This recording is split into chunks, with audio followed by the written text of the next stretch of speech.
Welcome, everybody. It is so nice to see you all here. Finally, the 3-day mega event we've all been waiting for. On behalf of Givers Hub, I'm your host, Karuna. Welcome, welcome, welcome. We have here on the Zoom room, I'm seeing in front of me so many of our volunteers, patrons, well-wishers, inspirers. Thank you all for being here. Thank you all for being a part of Givers Club for such a long time, doing all that you have done. Especially for this event, we've put in so much effort and finally we all are here. Thank you so much. And to all of you, my dear, dear friends on YouTube who are joining us across India, thank you for being here. Thank you for showing up. It is an amazing 3-day event. You know, it has been quite something for all of us, right? We've had lockdowns, we've had losses, we've gone through so much. And this pandemic has forced us to think in different ways. The outside has been, we can't go outside anymore. It's kind of forced us to go inside.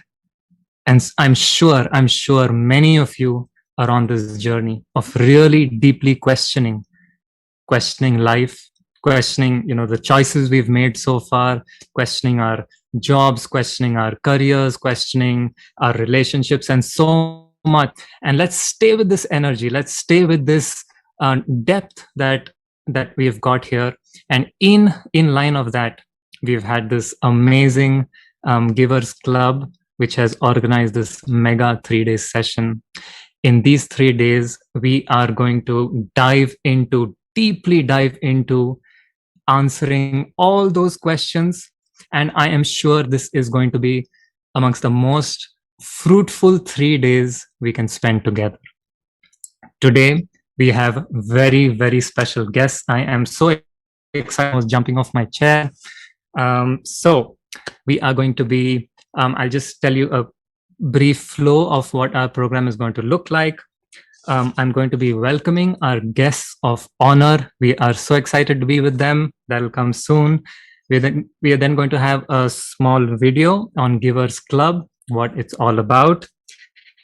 We'll have a short talk by our guests of honor. And then we'll have the talk show we've been waiting for, which will include question and answers. So all of you, I have some questions. I have some questions, of course, as part of my talk with esteemed guest of honor, Mr. Alfred Ford. Along with that, our volunteers on Givers Club have been asking some questions and we're putting them all here. And all my friends on YouTube, please put into the comments your questions. Please put in whatever you're feeling, just keep coming. We want to see your presence. We want to hear you. We have our Giver Club volunteers. They're all going to be chatting with you. So please express yourself. Please be here. And we'll finally be closing with some exciting things coming up after these 3-day series, which we'll let you know. And then we will wish you goodbye for today. Eager to see you back here tomorrow. Thank you all once again for being here. And without further ado, I am now going to be introducing our 2 very esteemed guests here with us. We have been very eagerly waiting to speak to Mr. Alfred Ford. Sir, thank you so much for being with us here today. Thank you for taking your time. And we also have our Vice Chancellor here with us, Mr. Kalmarkarji. Are you? Oh, there he. Thank you, sir. Thank you so much for being with us here. Looking forward. Thank you for your presence.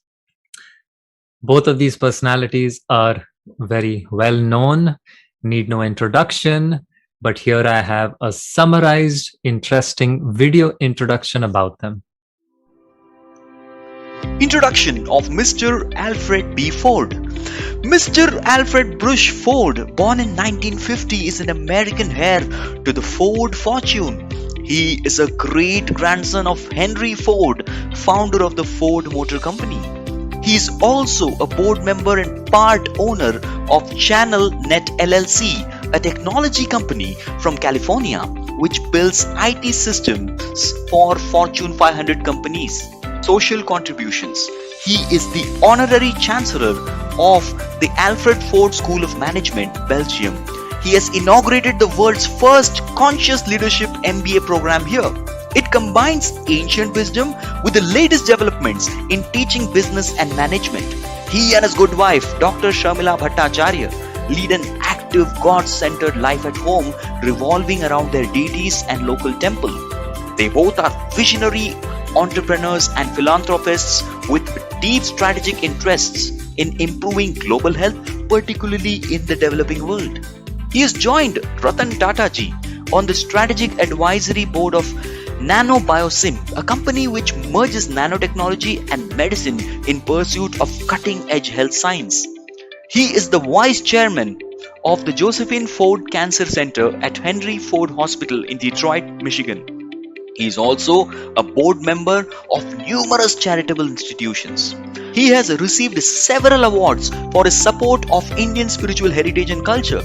He is an initiated disciple of His Divine Grace A.C. Bhaktivedanta Swami Srila Prabhupada, the founder Acharya of ISKCON since 1975. He helped in the establishment of the Oxford Center for Hindu Studies. He has made many significant donations to several such projects over the years. To name a few, the first Hindu temple in Hawaii, Bhaktivedanta Cultural Center in Detroit, Pushpa Samadhi Mandir of Swami Prabhupada, Vedic Cultural Center in Moscow, Krishna Temple and Learning Center in Honolulu. And to top it all, one of his most historical contributions is the Temple of the Vedic Planetarium, also called as TOVP, at Sridham, Mayapur. He is the chairman of the TOVP project. This monument will become the largest temple built in the last 1,000 years. Also, it is very unique as it houses a three-dimensional moving model of the universe according to the Vedic scriptures, appearing in the shape of an incredible chandelier.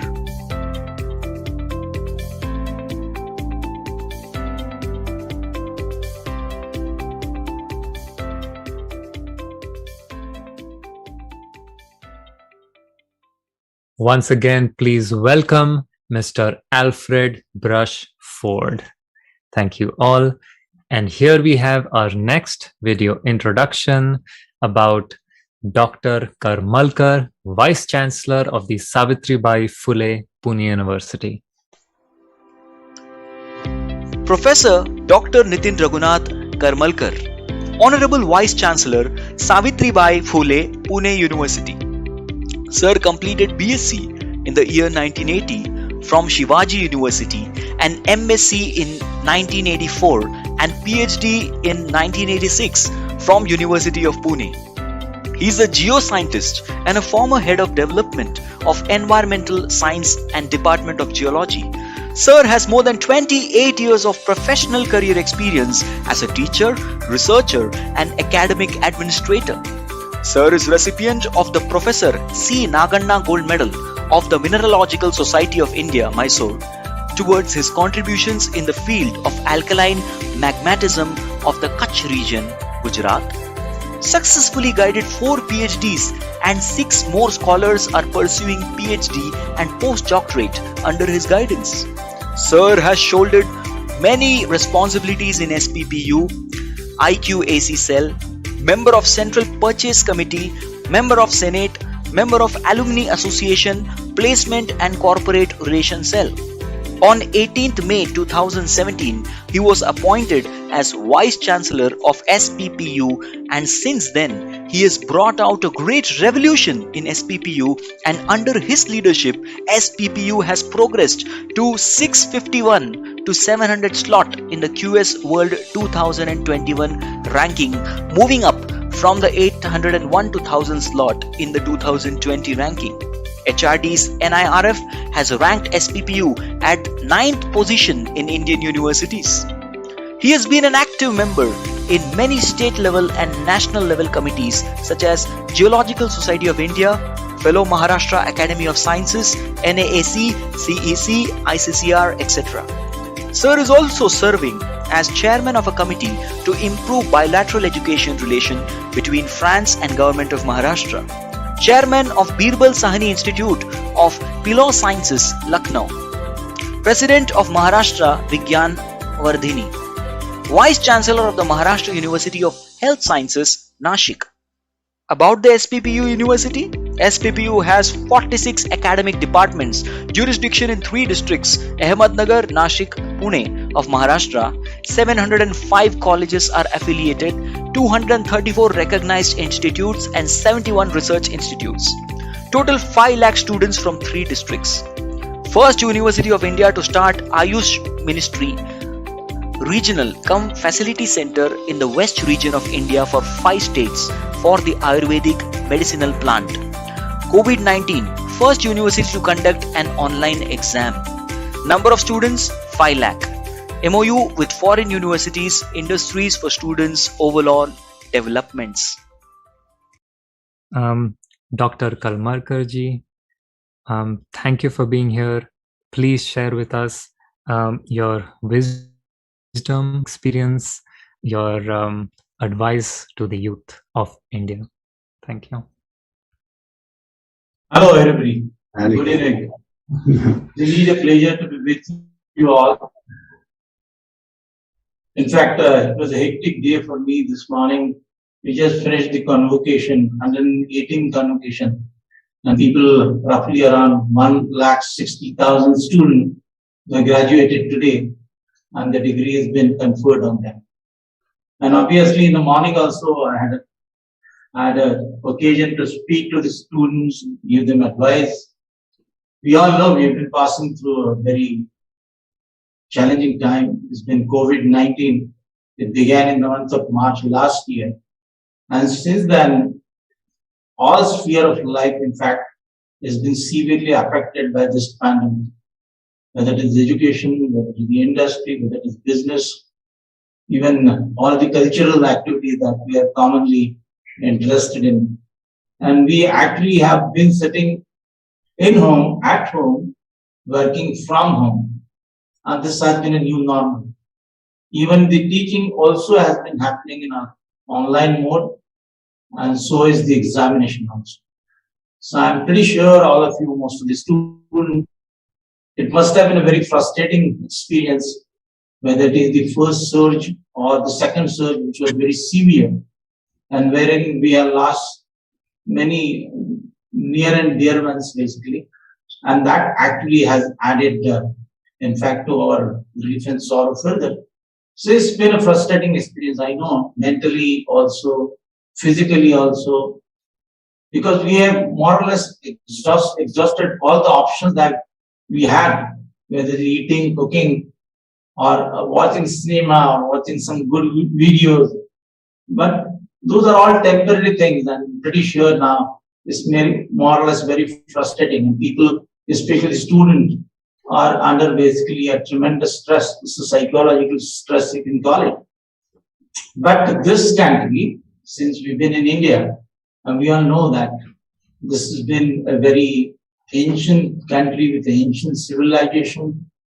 And we all know, even during the ancient time also, people used to visit India for the knowledge purpose. All knowledge hunters used to make it to India. And even those days, olden universities, we call it Takshashila, Nalanda, Vikramashila, wherein we have thousands of foreigners or foreign students coming over here and studying. So why I am telling all this, basically, the reason being the frustration that we are passing through, the mental sort of imbalance that has been created because of this pandemic, the stress that we are passing through. The answer lies in our own ancient culture, in our own ancient, basically, Vedic teaching us. And that is what basically is going to help us to come out of this. Similar kind of a situation was faced by even Arjuna. We know the epic Mahabharata, and obviously the battlefield wherein Arjuna was completely a confused person like us, and it was Lord Krishna, in fact. He showed him the way, how to come out of it. He taught. So that's the reason the Bhagavad Gita is basically, from that point, is very important. Every page that you through, you would find an answer to every question, every problem that you have. And that is the reason I'm very excited that this particular event that has been organized by Givers Club is going to go on for 3 days, long days as such. And perhaps during these 3 days, it is going to be a feast for every one of us. There will be discussion and deliberations, and each and every problem that we face, in fact, to a great extent, I feel will get addressed and we'll have answers coming forth from these all visionaries, whether it is four, whether there are many more. I, in fact, was looking at the list, and through which very these mentors will be able to resolve our issue. Pandemic will go on maybe for another year, but that doesn't put to end to the humankind. The human race will survive. And then we'll definitely will come out with this kind of a challenging situation. We in fact have found out our own ways. And for that purpose, again, this particular ancient teaching, the Vedic teaching, is of primary importance. And therefore, I'm pretty sure that despite the fact we have been passing through a very bad time, but all these old teachings basically that we have, they are going to show us a way to come out of this particular pandemic. And maybe another few months to go, and we'll be again probably not sitting at home. Perhaps there will be again a occasion of peer learning, occasion of peer understanding, sharing each other's basically ideas, and then all those kind of things. But what is important that whatever field that you choose, and these days the fields are changing, especially when the students are participating in this particular. I've been told that more than 20, 25 or thousands of students across India have registered for this particular program. And through this particular platform, most of us would get immensely benefited in understanding or rather seeking these solutions for the problem that we are presently passing through. So once again, I admire greatly this particular Givers Club, who actually has come forward. The INSPIRO 21 is going to be really inspiring to thousands and millions of the young students. And India, basically, we all know that we've been talking about the demographic dividend this country carries. So most of the youth, basically, who presently are in a little bad shape, I'm pretty sure, through this INSPIRO program, they will get excited, inspired, and life would be easy for them. So once again, I congratulate this Givers Club, and also actually I thank them for giving me this small opportunity to share dais with all lovely people who have joined this evening, including this is the first experience that I have. I'm sharing a dais with Honorable Mr. Ford. Thank you so very much. Thank you. Hare Krishna. Thank you so much, sir. Thank you so much on behalf of everyone assembled on Zoom and on YouTube. Thank you. And I wish if we were all in a big stadium right now, we would have had a loud applause. So please fill up the YouTube comments with your words of appreciation for sir. Thank you so much. Thank you. Your message was so touching. I was just thinking, sir, exactly as you said, at these times, really we are finding out that our tradition, our culture has so much to offer. I'm originally from Pune, but today I'm sitting here in Manhattan, New York, and practically every other corner of the street, sir, has a yoga studio. In the restaurants I go to, the menus have Ayurvedic, a section of the menu. Bhagavad Gita is becoming a buzzword.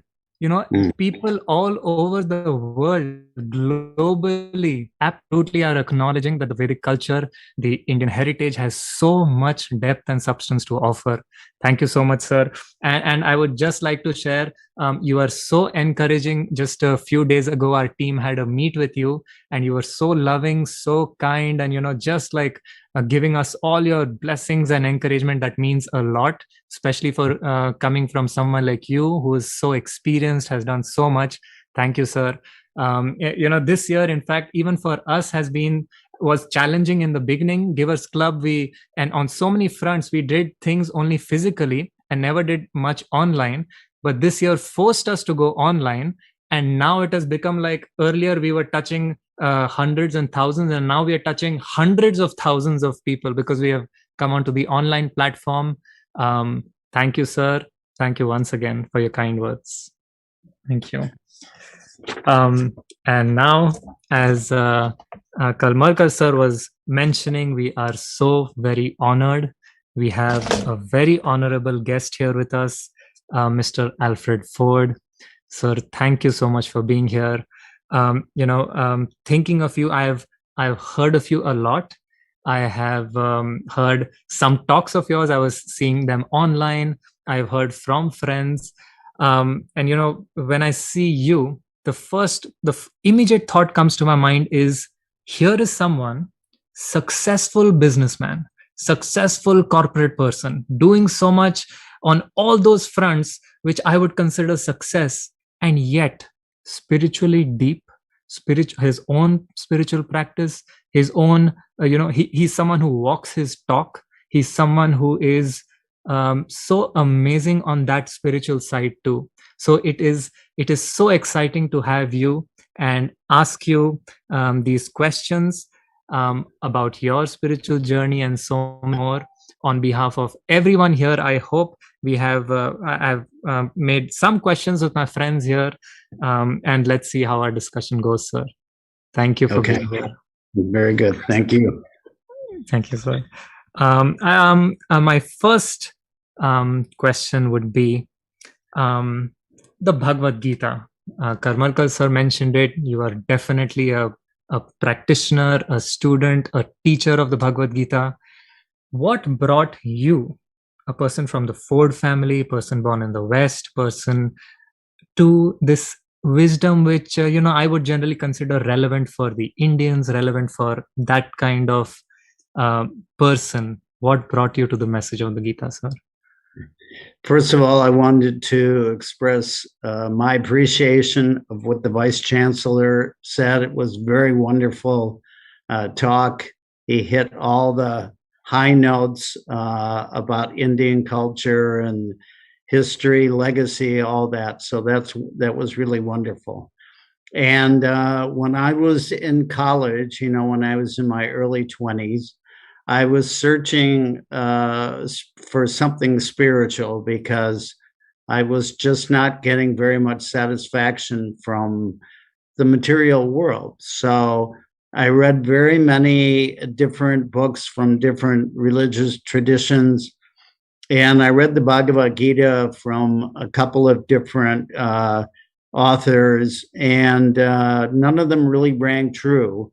But when I read the Bhagavad Gita as it is by Bhaktivedanta Swami Prabhupada, then a bell went off. It seemed like the absolute truth to me. And I became very interested through that book and other books by Srila Prabhupada. And that's how initially I became involved. I think we lost it. Either that or he's taking a nice nap.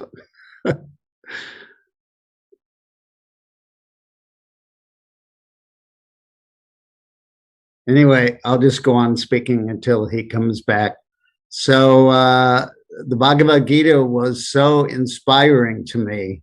In the first place, it was the first religious text that I had read that said that God was a personality. All these other texts and religious traditions had impersonalism, and it just didn't resonate with me. But in the Bhagavad Gita as it is, Krishna is a personality. He's a supreme personality, and he has a relationship with his friend Arjuna. And that to me was very, very appealing. And so that when I could relate to God as a personality and our best friend, and it became very easy for me to delve into the philosophy. So where is our host? Sir, our host has got disconnected. I'll ask you the second question. In the meantime, he'll join soon. Okay. All right. So the Gita was spoken to Arjun.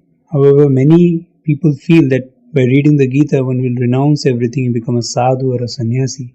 However, we see in your personality, you are a practitioner of Gita and you are also a businessman, flourishing businessman, and also a householder.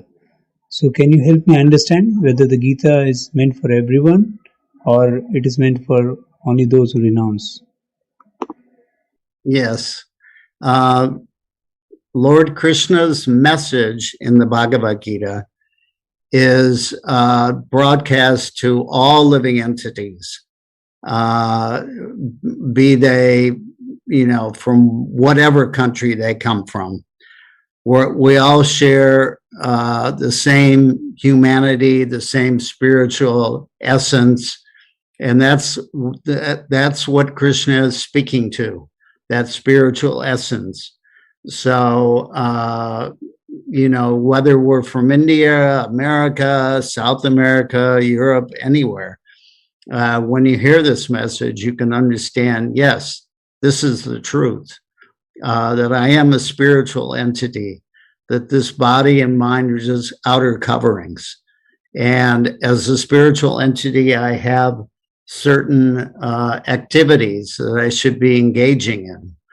So by engaging in these activities, you make advancement in spiritual life. And to have a successful business career or to be, totally immersed in some kind of material activity without spiritual life is fruitless, because by the end of the life, you will have to give up everything material that you've created. I'll tell you about my first meeting with Srila Prabhupada was in Dallas, 1974. And I had been reading his books, and I went in and I offered my obeisances. And as I was getting up, he said to me, "So, you were Henry Ford's great grandson?" And I said, "Yes, Srila Prabhupada." And he said, "So where is he now?" So that was a very, very deep question, and it immediately put me on the spiritual platform to think, well, I don't know where he is now. But at one point, he was the wealthiest and most famous person in the world. But at the time of his death, he had to leave all that behind. All his wealth, all his fame, everything has to be left behind.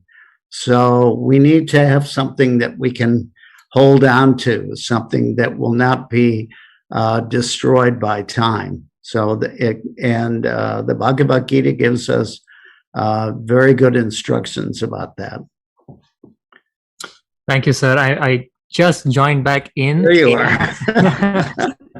Some internet issues here, but I caught the last part of your mentioning Mr. Henry Ford and your tryst with the Bhagavad Gita. And along those lines, I had a question. Sir, what about ambitiousness? You just said that wouldn't it, if I read Bhagavad Gita, seeing you, I definitely think not. You're so successful in all fronts, but for me, or I could be afraid sometimes if I get too deep.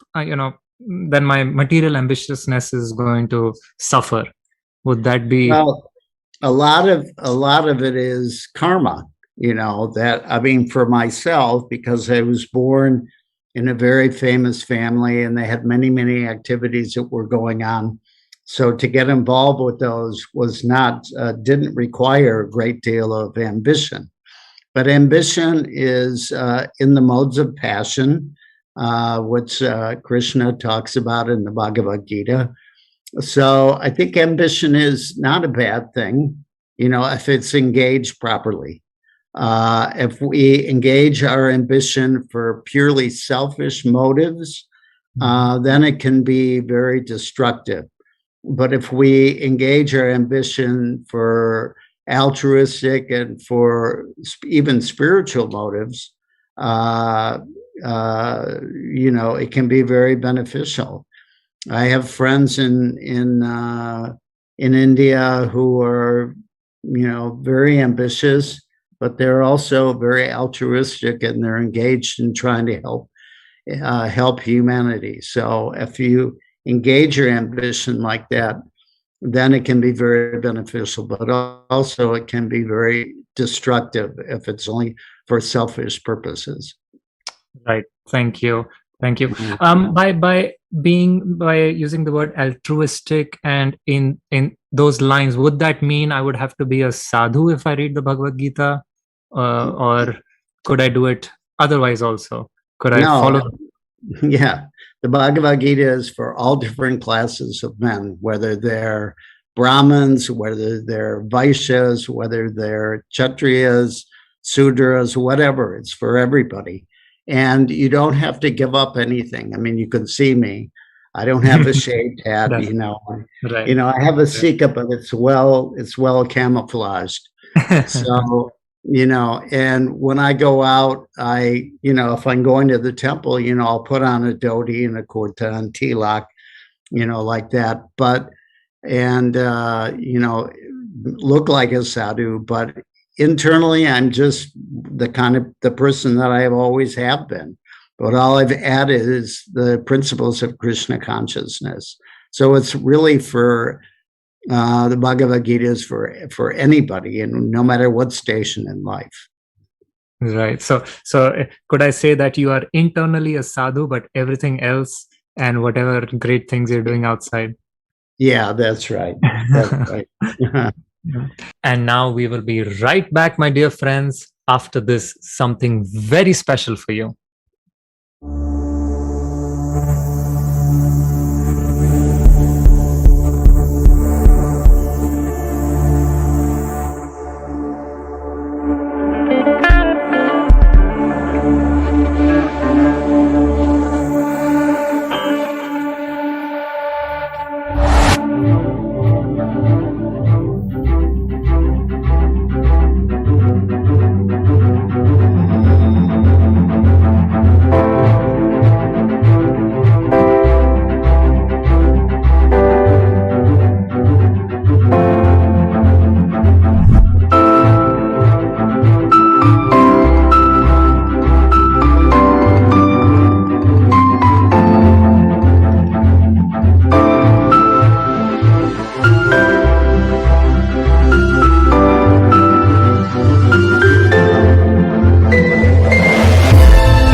The Mantra of Life course. Do not miss this awesome, amazing, transformational, informational. Do not miss this course. Link to register right there in the description. And now, sir, let us continue. Sir, how did your spiritual journey begin? As I said earlier, I was looking for something when I was in college, something that had some spiritual depth to it. And so I examined many different paths, but none of them made very much sense to me. But then I started reading paperbacks by Prabhupada, the wonderful thing about Prabhupada is that he took the ancient texts of India and translated them into a language that was understandable in the 20th and 21st century. So when I read his books, immediately they rang a bell, as I said before. Mm-hmm. So that's how I began. That's how I started. And somehow or other, I just became very fortunate that I had a little bit of association with a pure devotee, with a sadhu. And so that set me on a different course in life. Right, right. And speaking of Swami Prabhupada, was that the reason, was the books his reason that we saw in the 60s and the 70s, this sudden surge of transformation through his message across America, across the globe, across the world? What was it about Swami Prabhupada, his message, or Yeah, well, definitely it was his books that were distributed very, very widely by his devout followers. So that was definitely a big part of it. And it was just the culture of Krishna consciousness. It was very attractive, chanting, dancing, feasting, it fit right in with the counterculture in America. And and also in the 60s and early 70s, Prabhupada's personal presence was also a great magnet. I mean, it was just wonderful to be in his company. But by chanting, dancing, feasting, it sounds like he made it fun. Is spiritual life, could it be fun, or is it just about rules and I have to do this and not do this? And no, it definitely can be fun, and with association of other devotees, and so it can definitely be fun. Now, if you take on responsibilities that are rather large and complicated, then things become a little bit more serious. But you follow in the footsteps of your guru, and he made many sacrifices. He could have stayed in Vrindavan. He was very comfortable there. He made many sacrifices and came to the West to distribute the message of Lord Krishna. So that's the very least we can do, is come out of our comfort zone and try to do some good for humanity. Definitely. Yes, sir. And along the lines of fun, if I could ask you a frank question, being a young man, do you feel that you took up spiritual life, you followed the rules of spiritual life? Did you miss out on any fun? Did you miss out on anything in your youth? No, I didn't miss out on anything because I have really done everything to the maximum, So by the time I came to Krishna consciousness, I was ready for it. And I don't really feel like I missed out on anything. And I have many, many friends that I grew up with who, got in trouble just pursuing their sensual activities. So this gave us, an alternative lifestyle. And Krishna is the reservoir of pleasure. So, by having a relationship with him, we get a lot of pleasure, but it's not destructive. Right. Thank you. Thank you. So coming back, my thoughts are again going back to our discussion on being altruistic and, that kind of, and you have been personally, you're absolutely the person to be able to say this. You have lived that way, giving so much of your time and energy to charitable acts. But can I ask you in a very blunt way, what do you gain by this? What will I gain? If I'm giving, what will I gain? Well, of course, it is our responsibility to give. That if we have facilities, it's our responsibility to give, to help others as much as possible. And so we gain quite a bit of satisfaction from giving. And what I found is that the more I give, the more opportunity I'm given to give more. And that's just the way it is. If you have that mentality and you're charitable, then there's always opportunities to be more involved in other charitable activities. So it's certainly a lot more rewarding than being selfish. There's no question in my mind. So thank you, sir. Just hearing you definitely makes me feel more satisfied with wanting to give rather than just wanting to take. Can I specifically ask you about this temple project which you're taking up? It's an amazing thing. What would that specifically accomplish for society? Why a temple? Why not anything else? Well, this is the temple of Vedic planetarium. So it's a very large project in Mayapur, which is the birthplace of Chaitanya. And Chaitanya came to this planet to distribute the holy name, which can save people, everybody, from a mislife, let's say. So this temple is being built in his birthplace, but it's just not going to be for worship. There'll be all sorts of cultural activities, educational activities. It's the world headquarters for ISKCON. So there'll be many, many activities where people will come there and be trained.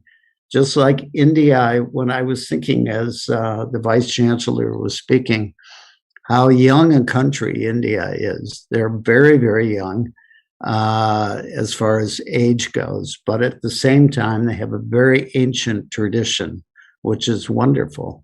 So with their young population that are being educated wonderfully in their ancient tradition, they have the best of both worlds. So it's a real wonderful opportunity for people that are born there now. Thank you, sir. And I heard in this temple there's going to be a Vedic planetarium. Yes. How do those two words, Vedic being a very spiritual word to me and planetarium being something very scientific, how does science and spirituality go together? Well, the planetarium part is based on the fifth canto of the Srimad Bhagavatam. Mm-hmm. So there's a very, very elaborate discussion in there about the different planetary systems. And our purpose in presenting this is to confront modern atheistic theory of how the universe was created by a big explosion of matter, that life comes from matter, and that is completely wrong. Life comes from life. So this planetarium will present the universe and the Srimad Bhagavatam, and how the universe is created, how the living entities are created, how the different forces are in charge of the universe. So people will find it very interesting, I think, to see a different viewpoint, because this mechanistic view of the universe really creates very, very selfish and not very well principled people that follow this, because they don't feel like they have any responsibility to anybody or anything. They don't feel like they're part of something. It's just a big mechanistic thing that goes on. It started with an explosion and it's continuing to unravel, but that's not true. This is a very personal universe, and it was created in a very personal way, and we all have a different part to play in it. So we need to present that. Wow, a personal universe. That sounds so nice. And I'm sure that it'll be so exciting to actually see, I guess, the planetarium you're trying. Are you going to be displaying like what the Vedic texts are? So it'll be on display and people can see it and like experience what this, the Vedic view. In the main temple hall, there will be a chandelier that shows all the planetary systems between the Earth plane, Bhuloka, and all the way up to Krishna Loka, to Vrindavan Dham. So they're different, there's lower planetary, middle planetary, upper planetary. So all that will be on the chandelier, and the chandelier will be moving. And then in the galleries around the chandelier, there'll be other dioramas that will be representing different aspects of the planetary systems. Wow, amazing, amazing. Can't wait to see it. Sir, asking something about your personal life. You Yeah. are doing so much in at all fronts. How do you balance your life? What would be your advice for time management or balancing our life and being able to do? We all, youth, we have so much ambition. We want to do so much everywhere, but I find myself sometimes I hardly do anything. So how do I either be focused or manage my time or balance my life to be able to do a lot? Well, you have to put your priorities straight, get your priorities straight. As I mentioned before, to have some spiritual life and spiritual practices that you do every day in the morning. And we get up, my wife and I, we get up 3 o'clock or so in the morning. And so then we have a daily regimen that we go through. And this keeps us keeps our consciousness focused. And so for anybody, it can be very bewildering living in the world these days. I mean, there's so many distractions, phones and tablets and computers and this. But if you can get up in the morning and sit quietly and clear your head, that will give you a foundation to be able to get through the day and to be able to prioritize what's important and what can be neglected. Wow. So did I hear right? 3 a.m.? Yeah. Oh Yeah. my God. That is amazing. I mean, I think that says a lot about your discipline. And you mentioned distraction. For us in my generation, there is so much distraction on social media. And even if I think that, all right, I'm just going to be away from it, it still gets to me. How do I deal with that kind of distraction? Well, you could just start very small by taking an hour out every morning, and you have like a meditation room or a temple room, and you go in there, there's no screens, you leave your phone behind, go in there and spend an hour in there just being quiet and doing some mantras or meditation or whatever your practice is that you find is useful. Do that for an hour every morning, and then you can't just jump out of bed, have a cup of coffee, race to work, and then expect to be feel fulfilled. It's just not going to happen. So Oh yeah, thank you. That's a nice. So start small, start something in the morning, have a yeah, personal spiritual. it Thank gets your head in the right space. Yeah. thank you, sir. One last question from my side. If you had a message to give to all of our amazing people who are here, our friends on YouTube, on the Zoom room, what would you tell us? I would say that you're all very fortunate because you're living in a country that has, as I said before, a very deep spiritual legacy and heritage. And at the same time, you have a population that's very young, very well educated.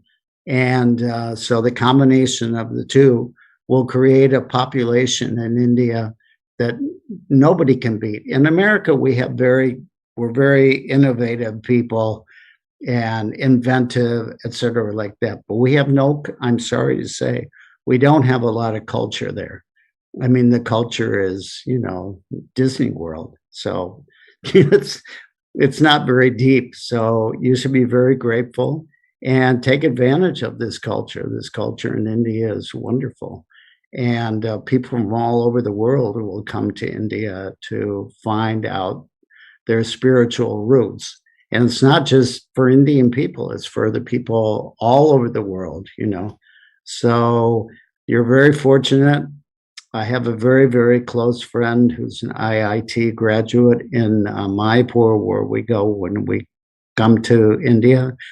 He's very smart, very intelligent, well educated, but he's found a great deal of satisfaction, working in this field of spiritual life. So, it's a very broad spectrum that people can be involved in India. But you're young, you're well educated, you're up and coming. So, all I can do is say Hare Krishna. And, I wish you all the best, and I'm sure you'll have it. Thank you.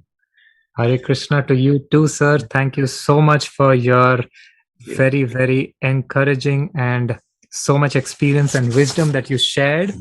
But that was only from my side. We have a few volunteers here who are eager to ask you some questions too. But just before that, we have something very special. Once again, a brief moment. Here goes.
Once again, my dear friends, the mantra of life. Do not miss this. If there's one memorable course, one course which really, truly benefited me, it was the mantra of life course.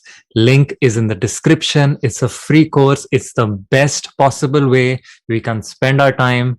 Please register. So may I Sure. call up some of the volunteers. And while we do that, on YouTube, everyone who's watching, please fill the comments with your appreciation, your comments, your questions. We will all be in touch. This is only the beginning of our journey with Givers Club. So please be there. And yes, we have our first volunteer here ready to ask you something, sir. Okay.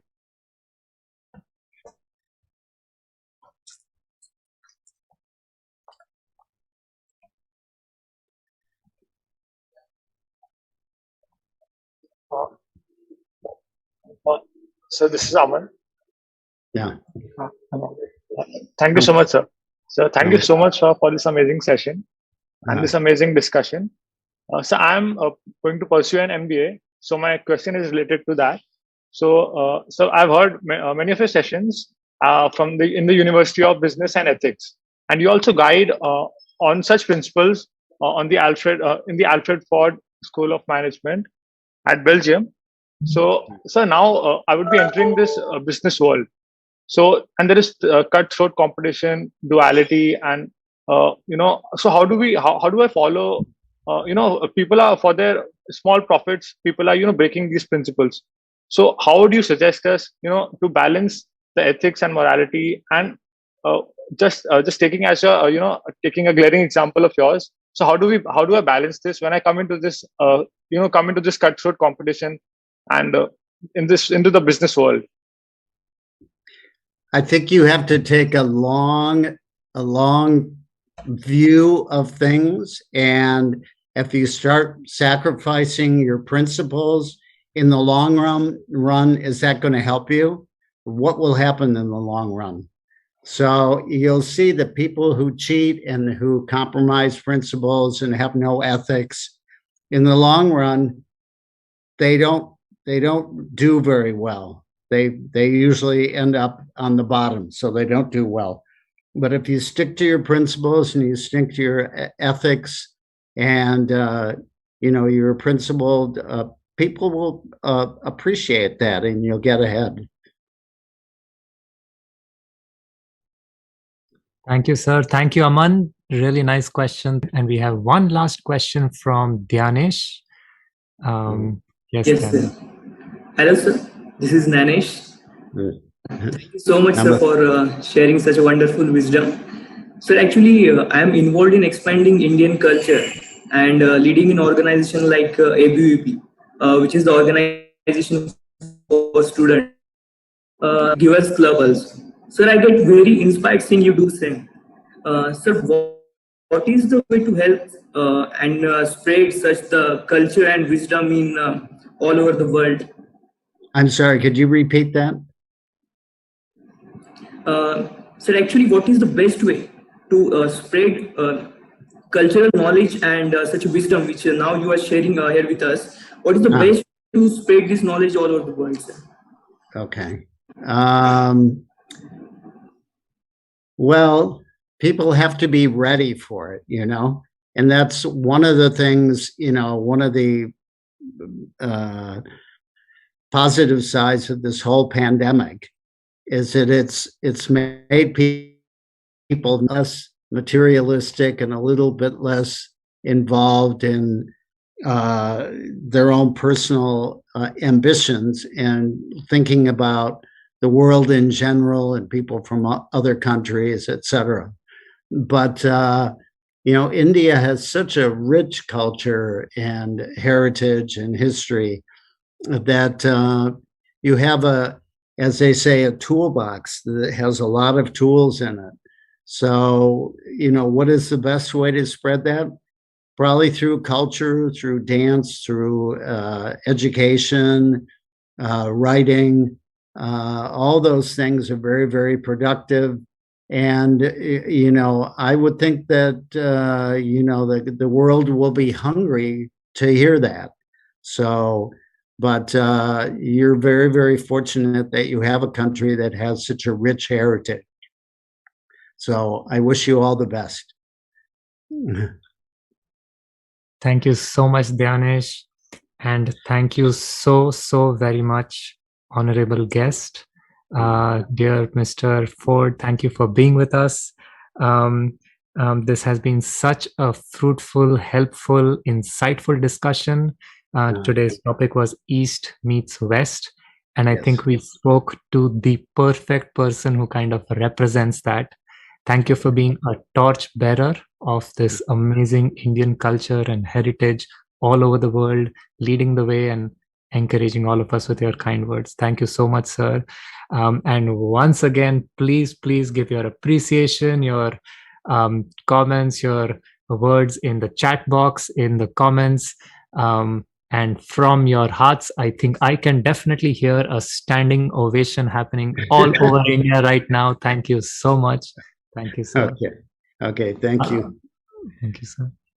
We will now be playing the Givers Club video introduction for all of you. So you will know about Givers Club and ways to connect further with Givers Club. And after that, I would once again request honorable guest of honor, Dr. Kalmarkar, sir, to please conclude with some words of wisdom. So we'll play the video now. Thank you. This food is very delicious. ये 7 star level से भी upward था. जिस type से इन्होंने सर्व किया एकदम से हैप्पीली वगैरह बहुत अच्छा था. And experience was always mesmerizing. It was too good. Take the great experience from this atmosphere and environment. I like the way that this community is spreading all over the world. How the Indian culture changing the life of Western people, and it is a proud moment for Indian people. It was so wonderful to see all together dancing.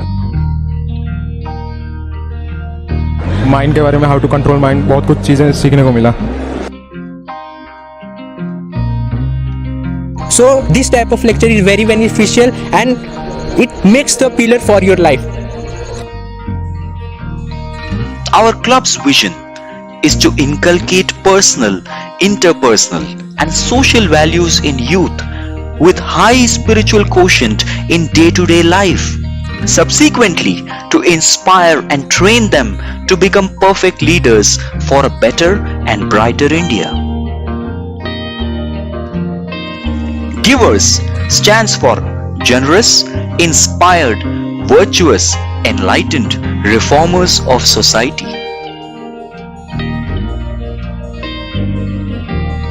This club has existed under different banners across India's several premier institutes like the IITs and the NITs for the last 25 years.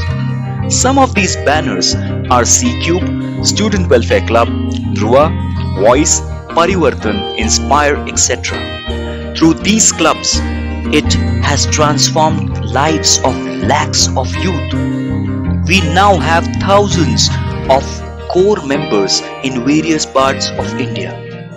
We wish to expand this effort to many more colleges now under a single banner, Givers Club.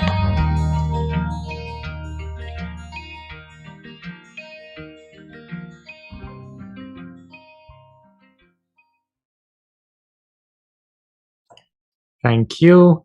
And I'm sure each and every one of you here today is very, very inspired seeing that. We invite you to please come and be a part of Givers Club, benefit from so many, many activities online and offline happening all across India, all across the globe now.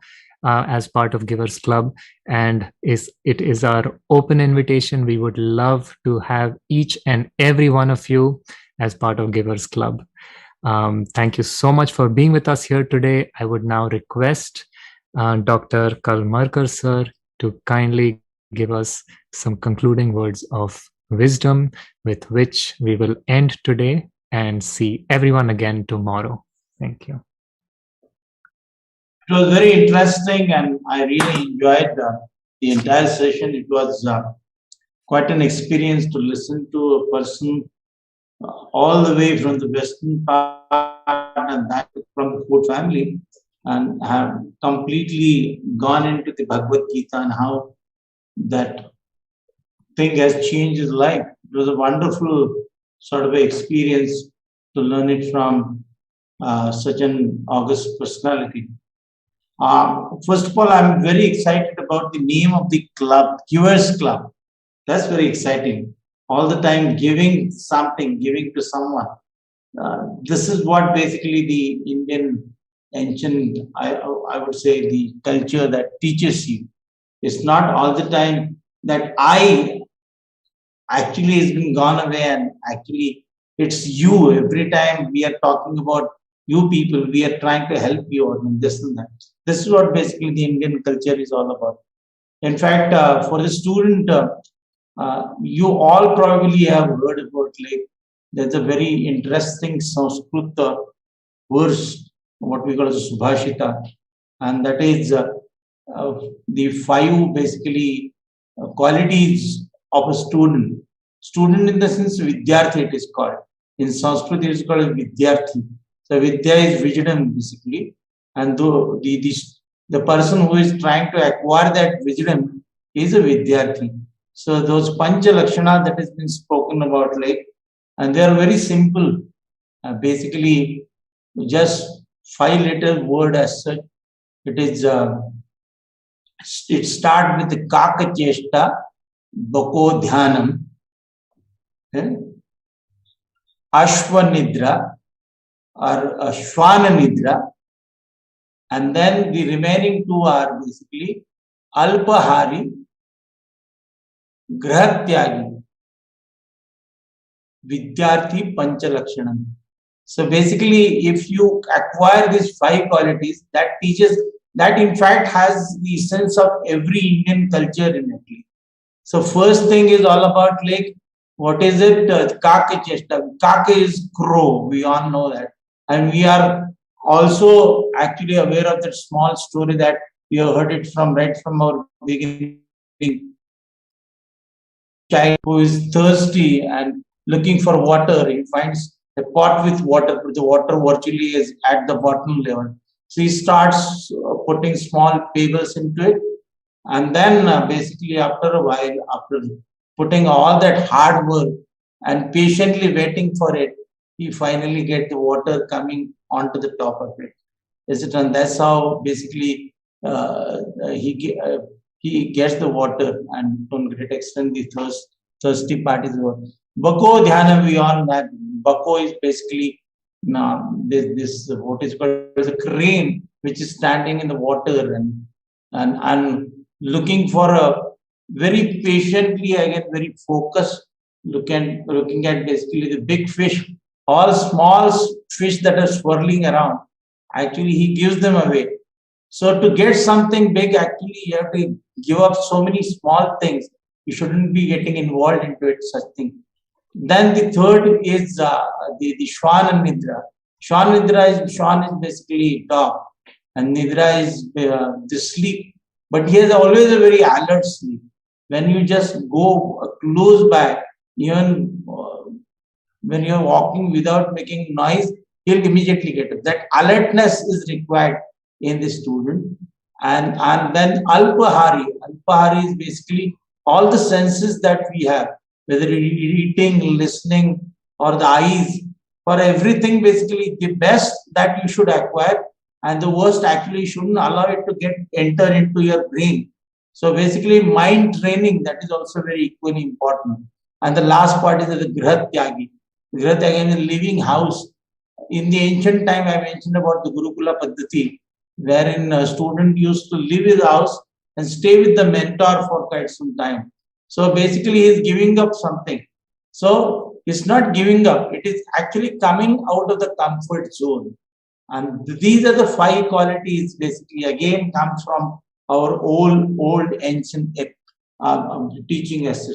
And if you follow these qualities, perhaps you to a great extent can carve out the best out of you. So with these words, I again, once again, thank every one of you and giving me this opportunity to share a dais with you.